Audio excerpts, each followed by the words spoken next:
In India, it's so ironical. We are one of the poorest countries. So, in such a country where it's getting difficult for large masses of people to find 2 square meals, you're telling them, go and get yourself vaccinated at cost. How many can afford it? If there are 5 people in a family, are they going to spend 5,000 rupees for a vaccine? Is it fair to say that the government of India has abdicated its responsibility? Not just say, okay, 45 and 60 plus is my responsibility, and 18 to 45 is your responsibility. So you go to the market, go wherever you want and buy your own vaccine. That's not a response the central government ought to give. Are the people of 18 to 44 not citizens of India? So, you believe we exported more than we should have? We should have just stuck to our obligation to the WHO. If what is happening today in India is not a national emergency, I cannot think of any other event that could qualify for it. We continue to have conversations about India's vaccine policy because, putting it very simply, it's costing us thousands and thousands of lives on a daily basis. Our vaccine policy has left most experts completely confused as to what the government is thinking. Starting from being a country that was going to produce vaccines for the whole world and going to save all of humanity, we are now facing a terrible shortage. Several state governments have now halted their vaccination drive to the age groups of 18 to 44. Many who have got their first dose are now struggling to get their second dose. There's also the question of the government now at a really odd time deciding to expand the gap between dose 1 and dose 2. State governments are floating global tenders to buy their or import their own vaccines. Many of those global tenders have received no responses. And the private sector, surprisingly, now has access to vaccines. We have private sector hospitals selling vaccines for more than 1,200 rupees. One wonders how this is possible.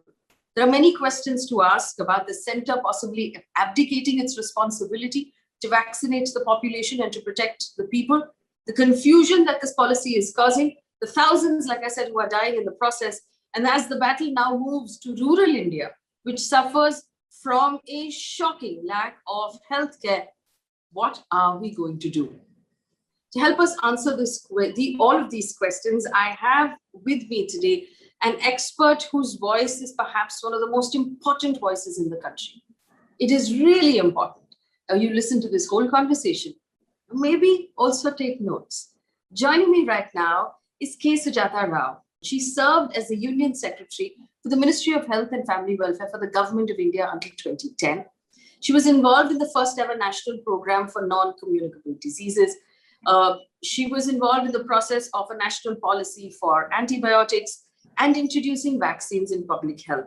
She was the Director General of the National AIDS Control Organization, and we have a lot to learn from what India did with AIDS and polio, which we can apply in this case, which is why this is so important. And she represented India on the boards of the WHO, the Global Funds, and UNAIDS. Ms. Rao, thank you so much for making time for my audience and for me and answering all of our questions. It is a pleasure to speak with you. You speaking from your experience of government policy when it comes to vaccines, there is the whole question of whether or not the vaccine should be free for everyone. The government has argued in Supreme Court that since the state governments are paying for it, it's effectively free. Whether this government or that government pays for it, it doesn't matter. Is there an issue here with the policy that the central government has designed where states are now pitted against each other trying to source their own vaccines? Let's start with the economic theory, which says there is something called a public good. And, like air, clean air is a public good. It's a merit good because clean air can't just be, earmarked only for one individual. All of us breathe the same air and we all stay healthy thereby. So vaccines, again, also falls in the category of public good. Though, if I take a vaccine, it doesn't mean that, it benefits me as an individual. It may not benefit you because you're still vulnerable. But if a large number in the population take this vaccine, so 70% of our population are vaccinated, then it helps even the remaining 30% who are not vaccinated to get to be protected from the disease. So it is that kind of a logic that really drives all public health programs to adopt vaccination as the cheapest and the most efficacious way of keeping a population healthy and not get that particular infection or disease. So polio, for example, of course, that went into the universal vaccination campaign where we wanted to grab every child. But even if we had grabbed 95% of them, or for measles or any, the rest of the community, the rest of the 5% also would have been protected. So vaccines is a public good. And it is in the interest of everyone, the rich and the poor, the rural and the urban, to have everyone vaccinated so that, you never know which infection will hit whom. Like today, the virus has gone into the homes of the very rich in Bombay, who were ensconced into a small bubble of very, very safe environment where, no one was allowed in and they didn't go out, but it still got them. So it is in the interest of the country that everyone stands vaccinated. And this is the reason why all Western countries, all Europe, all US, all developed countries have declared this COVID vaccine free of cost. I mean, most capitalist country of all is United States, which has a very huge private sector, but even they have provided this free. They not only provide vaccination free to their citizens, but they invested huge amounts of money to, like Moderna, the whole vaccine is funded basically by the US government. So they invested huge amounts of money and incentivized the vaccine companies to come out with a vaccine against this disease. I mean, to that extent, I think President Trump was really a pioneer. I mean, he had great foresight, no matter what his other policies were, but on investing in vaccine and then stockpiling the vaccine for public good. And then it has been followed up and the whole country is getting vaccinated free. But in India, it's so ironical. We are one of the poorest countries. We've been the most badly hit by COVID in terms of economic recession that we have almost got into. We have a large swath of population. I mean, every study today that's coming out is showing hunger has deepened. People from the low middle class have now gone below poverty line. So we've added to poverty and not, alleviated poverty. So in such a country where it's getting difficult for large masses of people to find 2 square meals, and the data is very, very clear that they're not even able to afford 1 square meal, you're telling them, go and get yourself vaccinated at cost. And why do I say that? The Supreme Court affidavit is right, which you mentioned in your introductory remarks, that why should it matter to citizens whether the central government is paying or the state government is paying? That's true. It should not matter at all. But in this formula, what is really, what I see as a bad policy is that there is a market which the government has. And that market is a single market. And that's how it is functioned in procuring 14 vaccines that are there in the public domain under the Universal Immunization Program of the Government of India. Under that program, the central government has these past 7 decades been procuring whether it's for smallpox or right now to the latest rotavirus, is the central government that procures the vaccine because they ask for bids for not just the central government PSUs and the central government officers. They ask for all the people, 1 billion vaccines for the entire country. With the result, the prices crash. So when hepatitis B, for example, was brought into the country, it was costing 700 rupees a dose. When government of India got into the market and said, I want to buy up 300 million doses of your vaccine, the prices crashed to less than 150 rupees. So this is primary first year student of economics will tell you that a big market and a big, the market power is such that prices do fall when you give volume, because profits then are made on volume.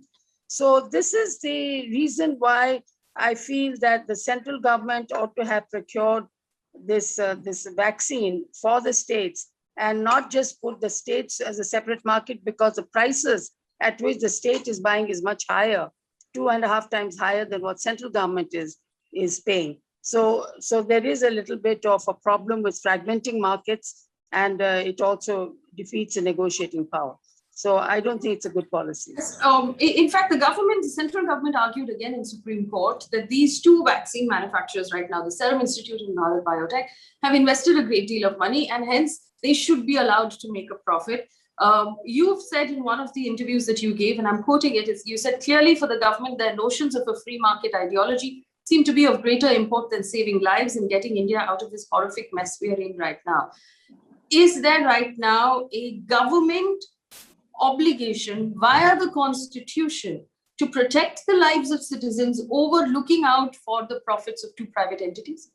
Absolutely. The Schedule 8, if you see serial number 29 and concurrent list, it's very, that the Constitution has a central list, concurrent list, and the state list. So this responsibility falls in the concurrent list of saying any interstate infections. So when Nipah affected Kerala alone, the central government didn't rush in.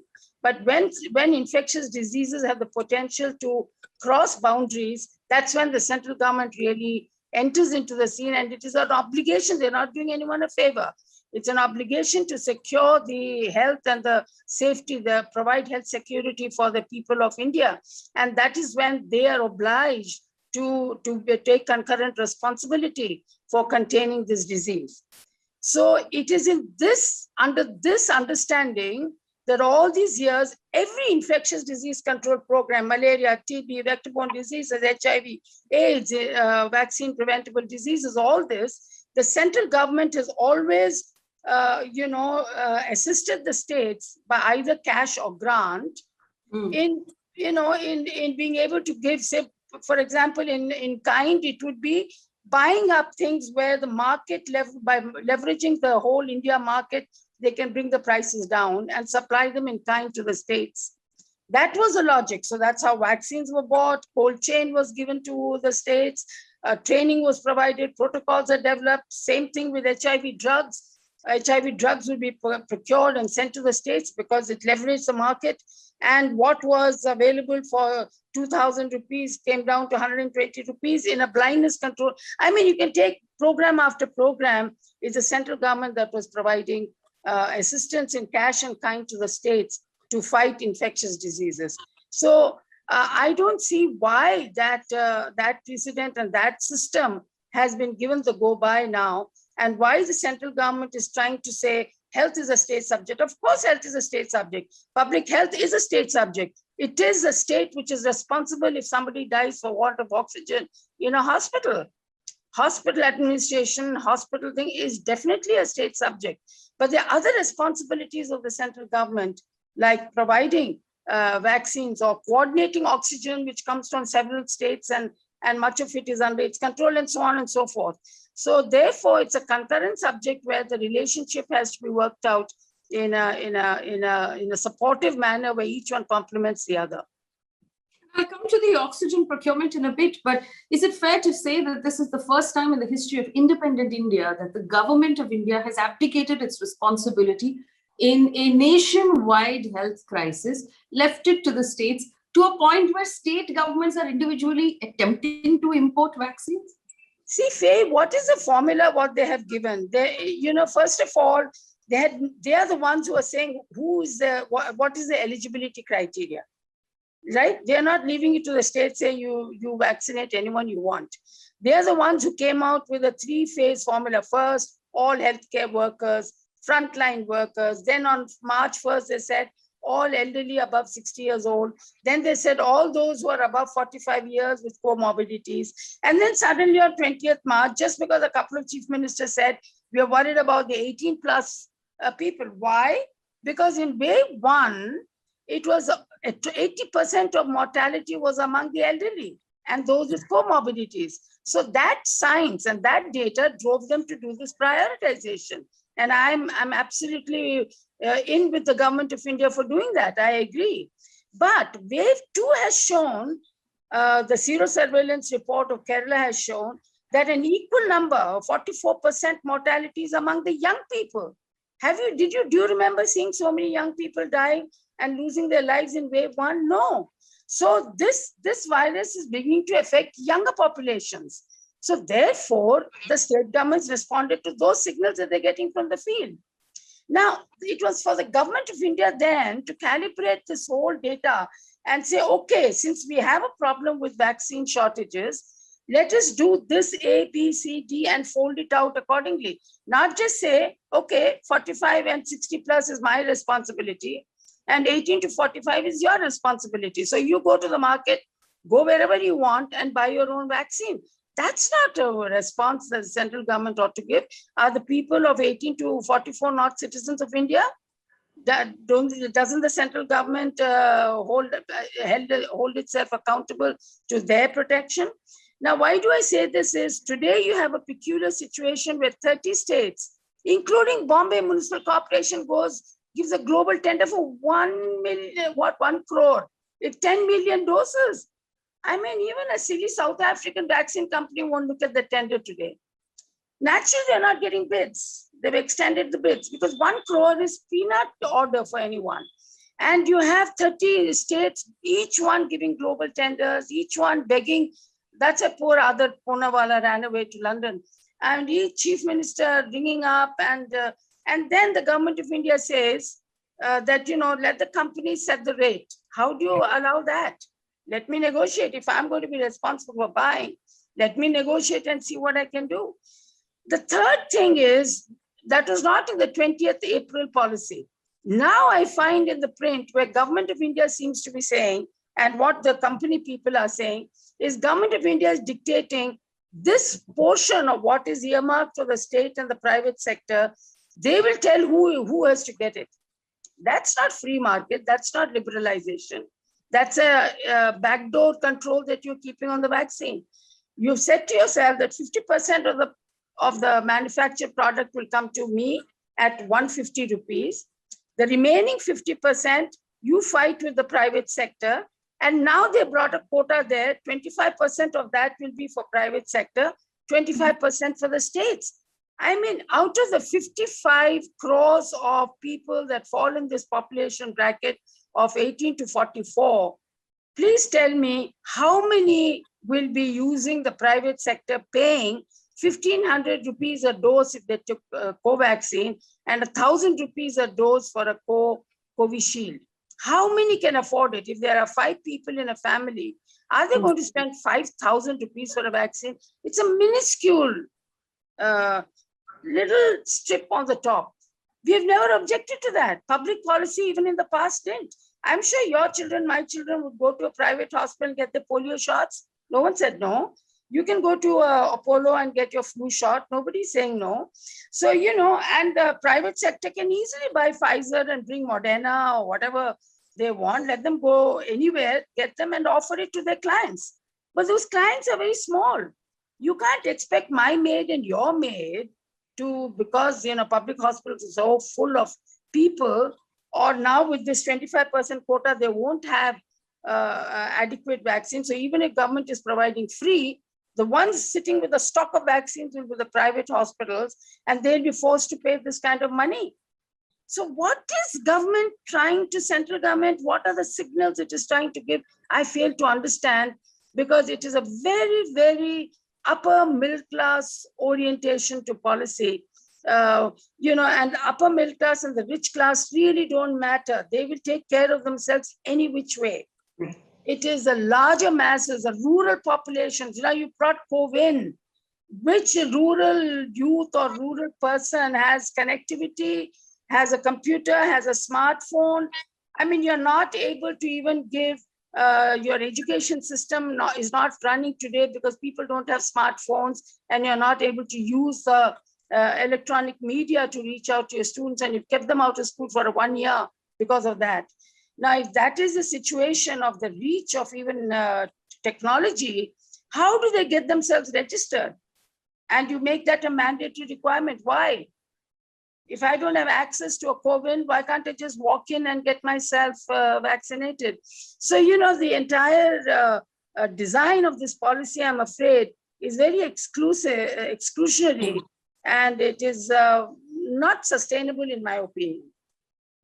There's also, the question of the government. In this shortage, with a duopoly of just 2 producers, the idea that if the private sector is able to sell these vaccines at 1,250 or 1,500 right now, they're pricing it as they please, that there will be pilferage from the public sector into the private sector. People will now nick the vaccines from there and sell it here because there's such a massive profit to be made.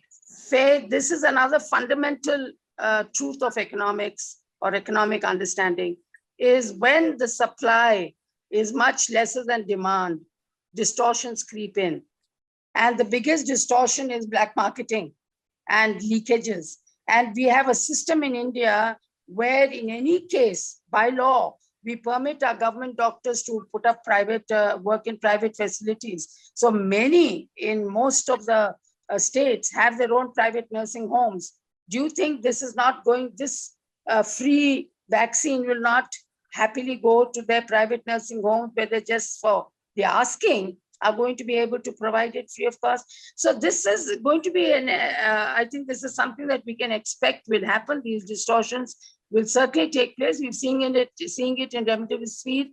We are seeing it in all areas where there's a scarcity of goods in the market and the demand is much more. And for vaccine, it will be there because there's panic among the people today. They will pay any amount to get that vaccine. So these distortions will have, and that is the reason why I say that not only should central government have been the sole procurer of vaccine to get a good price, and 150 is a pretty good price for dose, but also because it should be provided free of cost to every citizen. In other words, even Mr. Ambani, if he wants to not pay for the vaccine, should be able to go to AIIMS or Safdarjung Hospital and get it free.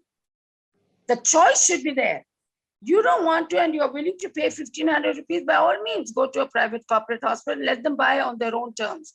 But this has to be, but I personally feel that the present model that they have, where the government also supplied the private sector with the vaccine free of cost and allowed them to put the levy of the administrative cost of 200 rupees or 250, which is okay. I mean, I'm willing to live with that. I'm willing to live with that kind of thing because today, unlike our previous experience, which has only been with children, about say 30 million population, we are dealing with all adults. That's a huge, huge task. And speed is important. That is where it matters if you want to win this battle. So we have to co-opt in the private sector in a much more serious manner than what we've done. If we were to continue what our national vaccine policy has been, just to help our audience understand this, what the government should have done, which is what they've been doing up to now, the central government makes a plan based on how many people need to be vaccinated, what kind of dosage we need. The central government acquires these doses from your private manufacturers, from your global manufacturers, because when you're placing an order for 1 billion doses, you have the clout to negotiate, you have the clout, you get the attention of the person supplying. Then the central government pays for it, decides, okay, these two companies need a margin of 100 rupees, 200 rupees, 300 rupees per dose, whatever you decide, you pay that in one go on a flat fee. You get it, you distribute it to the state governments for free, who then distribute it to the people for free.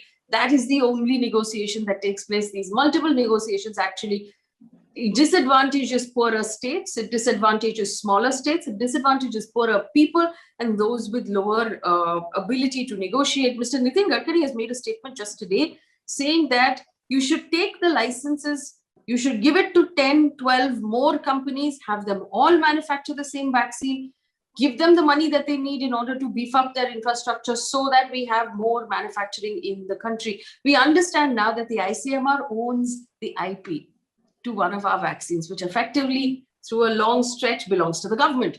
So is it questionable here right now that if the government effectively owns the recipe to this vaccination, that they're not giving it to as many people as possible to make as many versions of this as possible?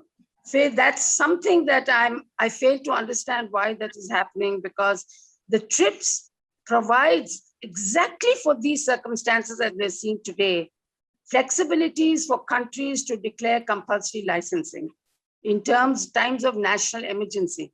If what is happening today in India is not a national emergency, I cannot think of any other event that could qualify for it, So in such a moment, this was the ideal time that they should have invoked compulsory licensing, which means all licensees, even SSI, even the Serum Institute product, by virtue of that, could have been brought under control.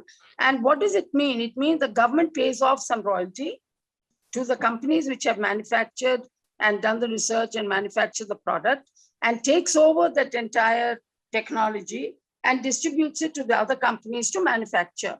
Okay, that is the principle behind it. In the case of Serum, or in the let's leave Serum aside, in the case of Bharat Biotech, the entire research, phase 1, phase 2, phase 3 was done by ICMR. The strain, this is the basis for which you kick off your research, was given by NIV Pune, which is an ICMR institute free of cost to them. So a lot of this, and then the amount of rules that were bent. I mean, phase 3 trials were not even completed, and the documentation had not even been done and submitted to the drug controller, but still we gave emergency authorization on January 2nd, which became very controversial, saying that we don't know what kind of product we're getting into.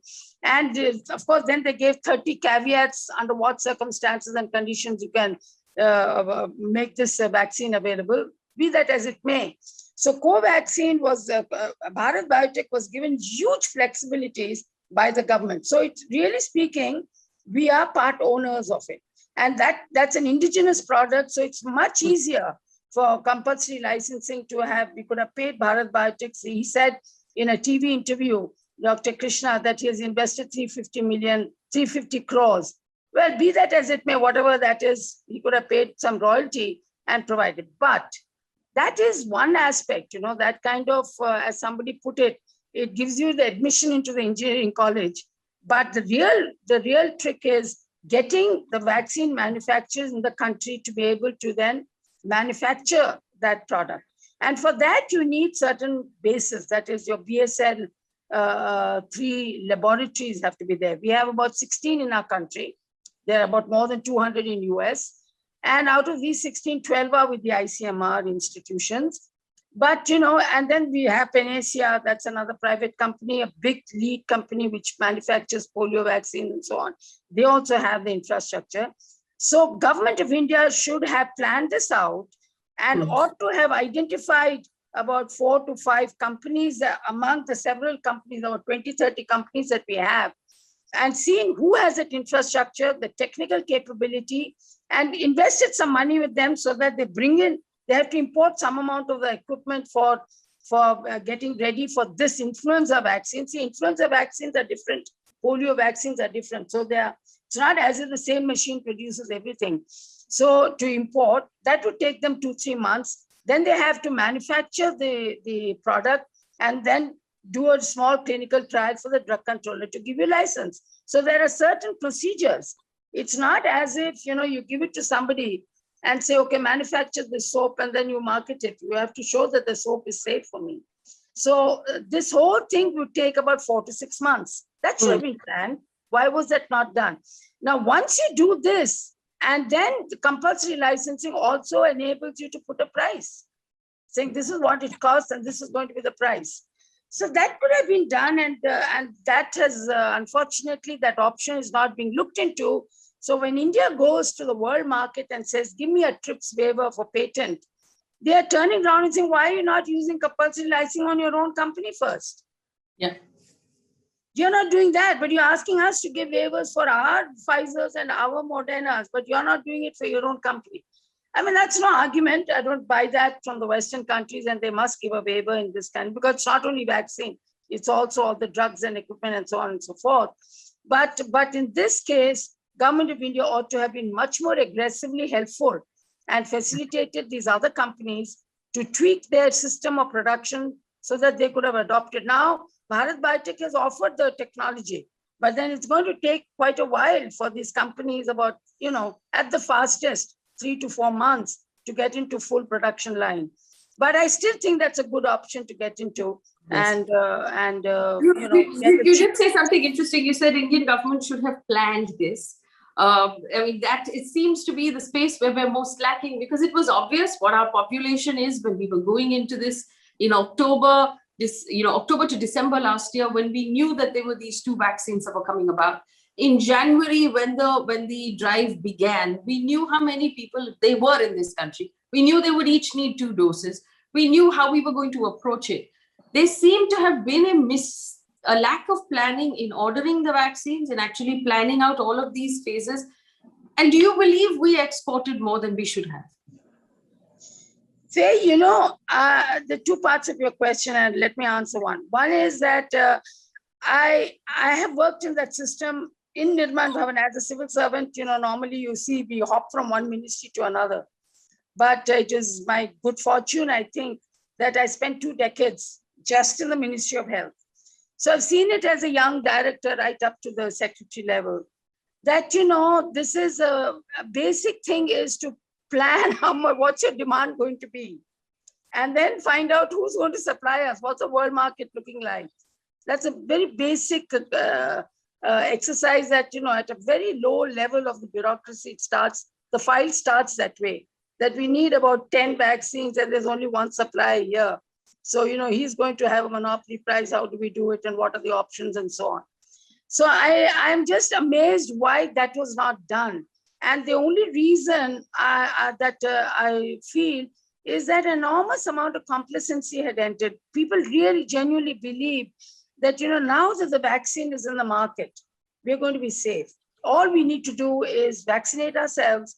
The virus has left us. We are fine now. There are hardly 16 deaths, and there's, it's become an epidemic from a pandemic, and it's going to be slightly localized even further. And so we can do this vaccination in stages. And I think we just kind of fell into a phase, and that's the reason why you also saw vaccine hesitancy. Now, people say, why didn't you not stockpile? You would have stockpiled early and not sent it abroad if you had that feeling that maybe I may have a second wave, the pandemic may not be that kind to us, and we need to quickly vaccinate in this window that we have. If that thinking was there, they wouldn't have done it. But because we generally believe that it's all over, that they did it. We know for a fact that health experts told the government there will be a second wave. Yeah, but the general feeling on the top where policies were being taken and whoever was telling was not assertive enough. So that's what explained, and that led to vaccine hesitancy on the one hand. And on the other hand, that also led to vaccine procurement hesitancy from the government side. Because, if you remember, the first order was for, I think, 10 million doses. Then the second order was for some 200 million doses, of which 660 were exported. And so it came, no producer, no manufacturer can plan his manufacturing, production plans on small orders. One day 10, another day 20, another. They want to know how much are you going to buy for me to scale up, because they have to put the right upfront investment. And that's exactly what Adar Poonawalla said. I never had orders, and that's true. The third order came as late as 26 April, and that's again for 150 million. Why are you not giving it for 700 million doses and spread over the thing? Then that guy will run and he will invest, So that's the hesitancy. But why? What I was just the last point is the hesitancy came in because people were not taking to the vaccination, largely because we have an experience of H1N1 in 2010. By the time we got our act together and put the vaccine out there, the H1N1 had disappeared. And there were no takers, Bombay particularly, no takers for the vaccine.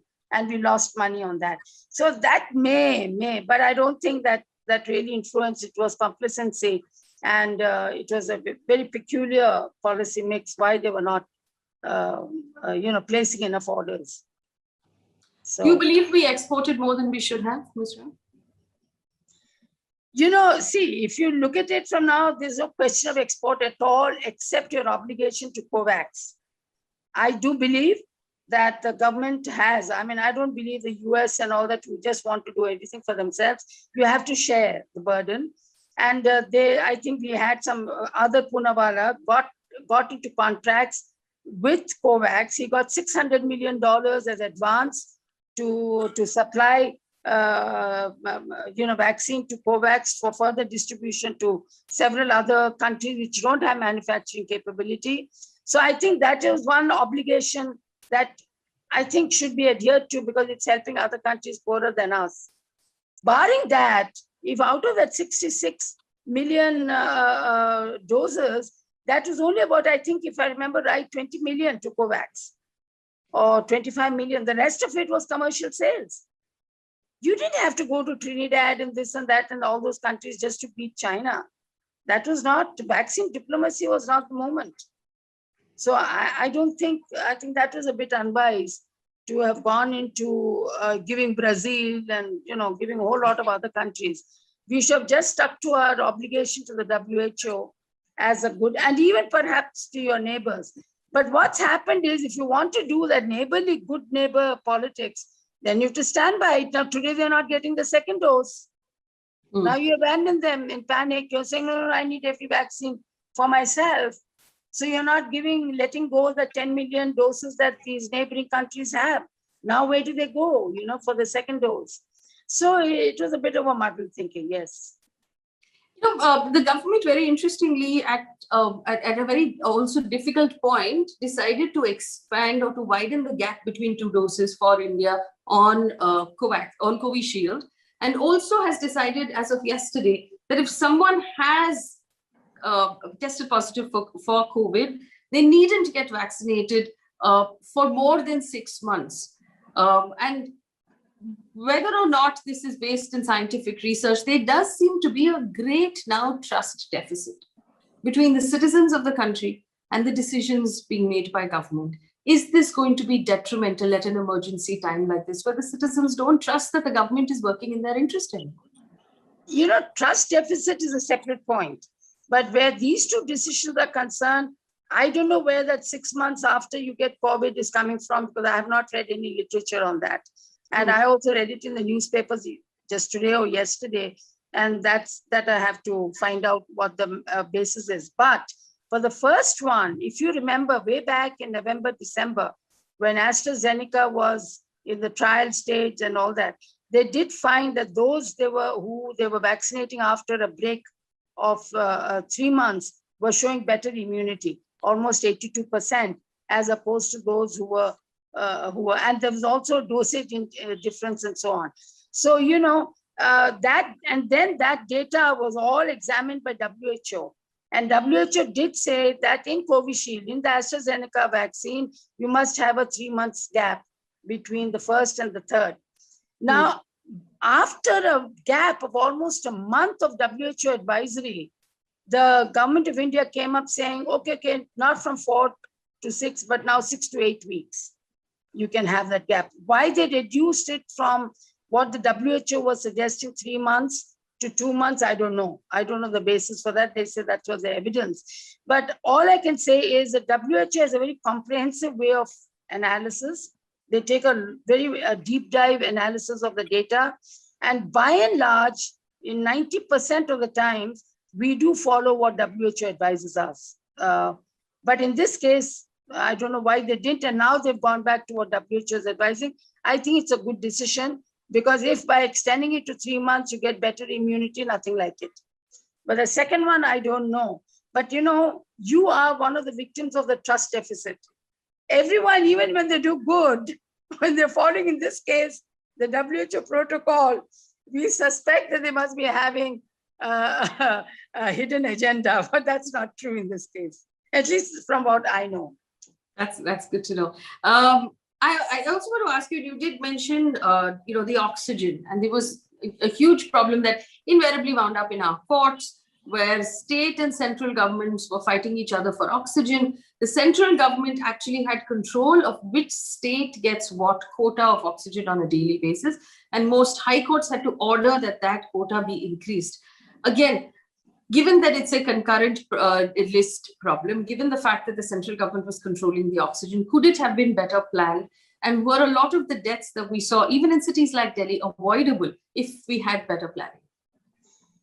Here again, there are two points I would like to make. One is that, this has been going on in my mind, and I really don't know what to make of it. I was just thinking to myself that if I was there and I did my best and I really focused on scaling up, understanding that there may be a wave 2, even in the best of circumstances, would we be ever been ready for this kind of a hit? This was a fourfold increase from wave one. So there is only that much any health system could have taken. And if you remember, Faye, every discussion on health before COVID pandemic hit us used to start with the sentence that India's health system is broken.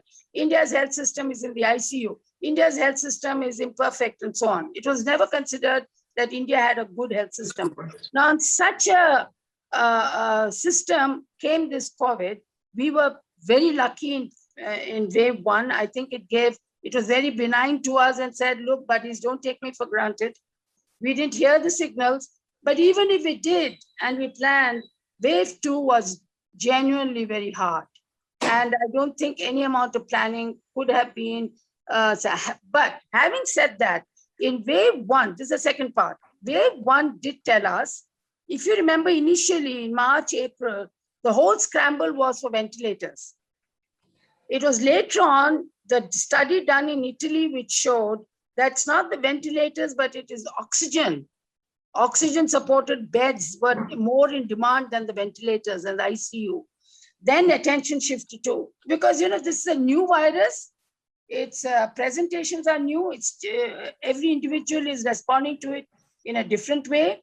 So standardization or understanding this disease was taking time. So people and countries were innovating and learning on the job and moving on. So that allowance we have to give. So it was realized that oxygen was very, very critical for saving lives in wave one itself. And that then led to, in April, PM CARES sanctioning some 400 crores or whatever for 167 oxygen PSA plants. That's where my angst with the government comes, that when it was sanctioned, why is it that only 33 they're claiming to be ready? Why were 167 not up and running within 6 months? It takes 2 months to put it up. 1 month of tendering, April, May, June, July, August. What happened? Why should it have taken so long? I think we are accountable. It's okay, the political system, but the executive also has some amount of responsibility to say that this was something that we missed out. Secondly, they could have issued a mandatory order that all hospitals, public or private, which have more than, say, 500 beds, ought to mandatorily set up their own dedicated oxygen plants.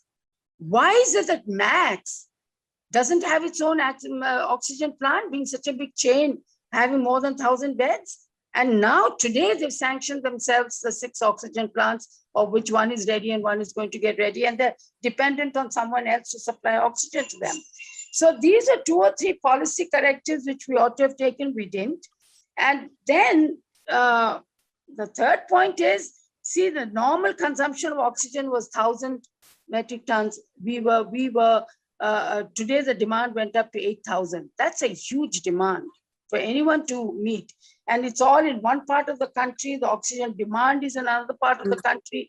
Just the logistics of movement. It was not that India didn't have oxygen, but it lacked the vehicles through which oxygen is transported. So it did take time, but yes, as I said before, in January itself, if we had been planning systematically, this should not have happened. And much of it could have been reduced. We know now that the problem is moving into rural India. There are more rural districts that are reporting a spike in the number of cases. The healthcare system is obviously weaker and less robust than what we see in cities like Mumbai and Delhi that have the benefit of the private sector. The rural sector is also suffering from, like you said, a lack of access to vaccines, because the CoWIN portal is impossible for someone to use in rural India. You need electricity, you need internet, you need cell phone, you need the ability to use an OTP and to register yourself. It's almost like we've locked them out of the system. True. Is there enough planning?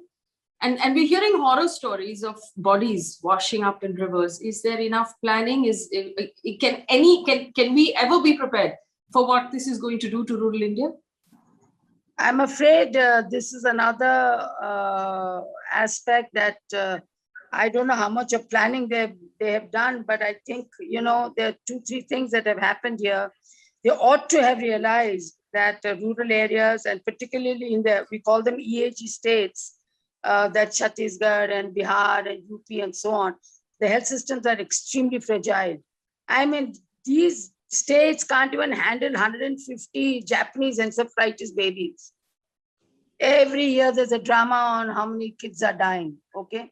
So if that is how fragile the health systems are, they should have taken much more proactive policy action to have seen that they readied the community for preventive care and home care.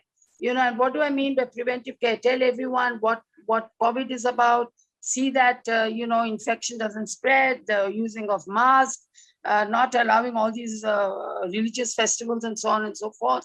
And also organize with the panchayats, allowed local communities to organize isolation centers and provided them with the thermo, you know, these, what are the oximeters and so on, to, you know, and develop the capability of the local ASHAs and ANMs to have dealt with preventive and mild case treatments over there. Because in mild cases, as you know, there's nothing much you can do except give paracetamol and some immunity drugs.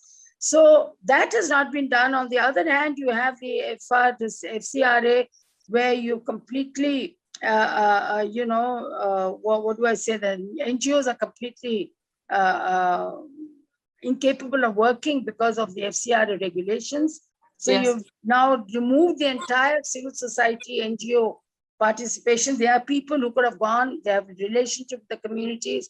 They could have gone and helped in setting up these isolation centers. That also option has been closed. And even today, as we speak, though requests are there, FCRA regulations are not kept in abeyance. And 64% of them are not able to open their accounts because SBI, only one bank account you can open in Delhi, and that bank is flooded with requests. So, you know, there are lots of policies that are working at cross purposes, and there's been a lack of clarity in rural areas, and a lot of people are dying. In what can only be described a blow to our fight against COVID, Dr. Shahid Jamil, who is one of India's leading virologists, resigned as chairperson of the government's genomic consortia on COVID. And in his article in the New York Times before his resignation, he talked about how 800 scientists were appealing to the government to allow them to access data that will help them to study variants, which will help us prepare and understand the virus better. We have two problems here. One is scientists who don't have access to data. Two is the fact that our data itself right now is garbage in, garbage out, because we know state governments are actually fudging data. They're not reporting accurately how many deaths we have. And we have experts who are backing away because they don't see this as a conducive place to work. How is this going to affect our ability to fight the virus and prepare for a third wave? No, it certainly circumscribes our ability. It certainly neutralizes our capacity to think and to capacity to work out feasible models that are really needed, because you don't have data. If you don't have data to identify where the after all, modeling is done on certain data. And, you know, that is on how many people are already exposed to the virus, for example. If I know how many are already exposed to the virus and have antibodies, that becomes a very critical input for my ability to say how many more are left, and therefore model the trajectory of the virus and say, okay, now by June, you may get, because there are this set of people who are still vulnerable. But today in the newspapers, you hear a government statement saying 2% are you know, prevalence levels of COVID is only 2% and 98% are vulnerable. That means you're just taking the positive cases. That's not prevalence. Everyone is saying that if you have said, in Telangana, I know for a fact that if they're saying there are 500 who are positive, there definitely are more than 1,000. I can tell you for a fact. And doctors in government in Telangana themselves have come out and said, they're saying that 30 people have died. In our own public hospital, 65 have. So, you know, there's such a huge compromise in this competitive political politics of showing lesser data, lesser mortality, because then you're criticized as being inefficient, whereas the infection doesn't go according to political priorities. Some people are affected more and some are not, like Bombay was, but they brought it down and contained it. So, you know, over here, data has been, is not out. ICMR has enough data. And what is another important surprise for me, which I would have thought is a natural thing, is for ICMR every quarterly to do sero surveillance surveys. The last one they did, if I remember, was last year in July or so. What is sero surveillance? They take a stratified structured sample and they take blood samples to see what your antibodies are. So that's how you get to know how many people are exposed to the virus and therefore less susceptible to getting this infection. That was that time they showed 21%. Has it increased or not? We don't know. For 1 year, they've not done sero surveillance. So sero surveillance would show which are the type of people who are getting more vulnerable to the infection, how many people have been infected, which communities mean not religious, I mean, is it slum or is it areas, all that. And that is vital information for you to plan your resources and plan your strategies. So there's transparency issue, there is adequate data collection issue, there is the uniformity and homogenization of data for drawing inferences and enabling researchers to ponder over all these different variables to come out with the story. All that, for that, our data policy has been very inadequate. Right. I have overshot the time you had allotted to me, Yes, but I thank you so much for answering so patiently and helping us understand what is going on. We do hope that people in government are also listening, because at the end of the day, listening to our experts is what the government needs to do in order to simply save lives. And nothing can be more important than the responsibility of our government to save lives and the fundamental right to life that every single Indian has, irrespective of whether or not they know how to use the internet, or they have a smartphone or an Aadhaar card, or whether they're rural or urban, and whether they're going to post something on Twitter or not.